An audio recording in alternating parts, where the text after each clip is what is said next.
آیت نمبر 108 میں فرماتا ہے وَلَا تَسُبُّوا الَّذِينَ يَدْعُونَ مِن دُونِ اللَّهِ فَيَسُبُّوا اللَّهَ عَدْوًا بِغَيْرِ عِلْمٍ، اور آگاہ رہو کہ جو لوگ اے ایمان والو،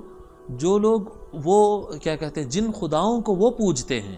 جن کو وہ خدا سمجھ کر پوجتے ہیں، وہ سورج کی پوجا کرتے ہیں، درخت کی کرتے ہیں، جانور کی کرتے ہیں، پتھر کی کرتے ہیں، وہ جس کی بھی پوجا کرتے ہیں، جن کو بھی وہ پکارا کرتے ہیں،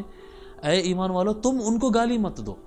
ان کو برا مت کہو۔ دیکھیے پہلے تو یہ کہہ رہے ہیں کہ اگر مشرکین کچھ اعتراض کر رہے ہیں تو آپ اس کو اگنور کر دو، اور ہماری طرف سے ان کے بھگوان کو، ان کے خدا کو، ان کے کتاب کو، ان کے مندر کو، ان کے چرچ کو اسلام منع کر دیا، کسی کو کچھ برا کہنے کی ضرورت نہیں۔ وَلَا تَسُبُّوا الَّذِينَ يَدْعُونَ مِن دُونِ اللَّهِ، اللہ کے علاوہ وہ جس کی پوجا کرتے ہیں، جس کی عبادت وہ لوگ کرتے ہیں، جس کو مانتے ہیں، تم ان کو گالی مت دو،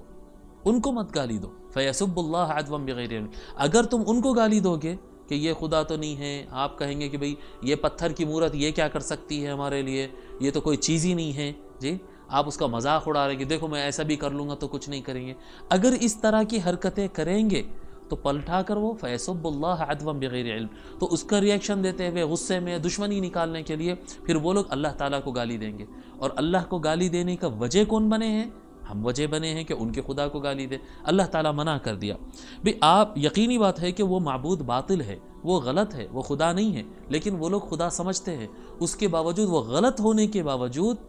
آپ میرا بلیو ہے کہ وہ غلط ہے، اس کے باوجود اس کو برا کہنے سے منع کیا گیا، کہ وہ لوگ جس طرح سے اسلام کو برا کہہ کر آپ کو ہرٹ کر رہے ہیں یہ غلط ایکشن ہے، اور اگر وہی کام اگر ہم بھی کریں گے کہ ان کی کتاب کو، ان کے خدا کو اگر ہم برا بولیں گے ان کو ہرٹ کرنے کے لیے، تو پھر دونوں میں فرق کیا رہ گیا؟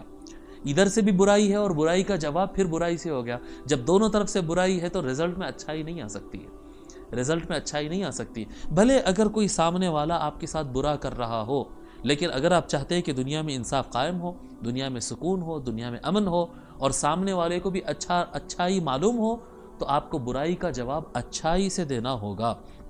برائی کا جواب برائی سے دینا یہ مسئلے کا حل نہیں ہے۔